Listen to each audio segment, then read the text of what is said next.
NASA ने जो है ये हवा डरावनी है आरामदायक इस बात का फैसला करती है। यह स्पेस में विशालकाय ब्लैक होल की आवाज़ है।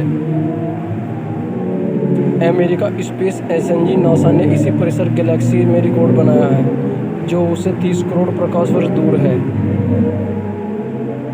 इस साउंड को एक्टिवेट किया गया है कि ताकि इंसान कान से सुन सके। वैज्ञानिक का कहना है कि ये असल में ब्लैक होल नहीं जो कि हम सुन रहे हैं। जो आवाज़ हमें ब्लैक होल की आवाज़ लग रही है वो उस क्षेत्र का करने वाली ऊर्जा वजह से पैदा होने वाली आवाज़ है।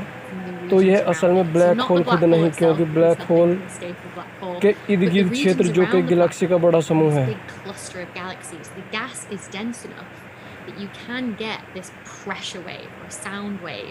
Traveling through that gas and then recreate that pressure wave, which is also very, very, very low in frequency, but then we pitch it up about 50 octaves so that humans can actually hear it.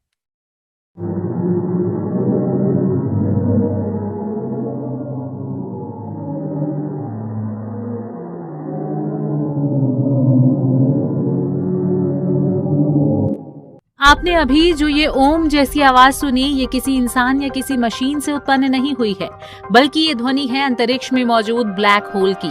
हम जानते हैं अभी आपके लिए इस पर यकीन करना जाहिर ही बहुत मुश्किल प्रतीत हो रहा होगा, और इसकी वजह है हमें आज तक सिखाई गई वो धारणा कि अंतरिक्ष में कोई ध्वनि नहीं है, क्योंकि अधिकांश स्थान एक वैक्यूम है। मगर अब ये धारणा गलत हो चुकी है, यानी कि अब ये साबित हो चुका है कि अंतरिक्ष के वैक्यूम में भी ध्वनि यात्रा करती है। और अगर आप सोच रहे हैं कि अंतरिक्ष के वैक्यूम में ध्वनि कैसे यात्रा करती है, तो नासा के पास एक स्पष्टीकरण है। आइए जानते हैं। नासा के एक्सप्लोनेट के ट्विटर हैंडल से ट्वीट करके बताया गया है कि ये धारणा गलत है कि अंतरिक्ष में कोई ध्वनि नहीं है, क्योंकि अधिकांश स्थान एक वैक्यूम है जिसमें ध्वनि तरंगों को यात्रा करने का कोई रास्ता नहीं मिलता। दरअसल एक आकाश गंगा समूह में इतनी गैस होती है कि हमने वास्तविक ध्वनि को पकड़ लिया है। यहाँ ब्लैक होल सुनने के लिए इसे बढ़ाया गया है और अन्य डेटा के साथ भी मिलाया गया है। यानी कि अगर बात करें तो अंतरिक्ष में कोई भी आपकी चीख नहीं सुन सकता जब तक कि आप एक अति विशालकाय ब्लैक होल ना हो। और नासा ने रविवार को ब्लैक होल की आवाज के रूप में सुनने योग्य प्रारूप में मानव कानों के लिए उपलब्ध इस ध्वनि को शेयर करके ये बहुत ही स्पष्ट कर दिया है।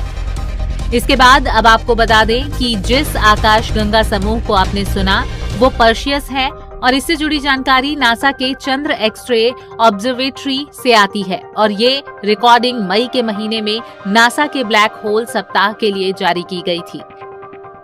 साथ ही नासा ने इसके बारे में कहा था कि एस्ट्रोनॉमर्स ने पाया है कि ब्लैक होल द्वारा भेजे गए दबाव तरंगों ने क्लस्टर की गर्म गैस में तरंगों को उत्पन्न कर दिया है, जिसे एक नोट में अनुवादित किया जा सकता है। कुछ ऐसा जैसे कि मनुष्य मध्य सी के नीचे 57 ऑक्टेटस नहीं सुन सकते। इसके बाद नासा ने कहा है कि ये हमारे लिए एक बहुत ही भयावह डब स्टेप ट्रैक की शुरुआत की तरह जैसा प्रतीत होता है। हालांकि ब्लैक होल को और अधिक मनभावन तरीके से सोनिफाइड किया जा सकता है।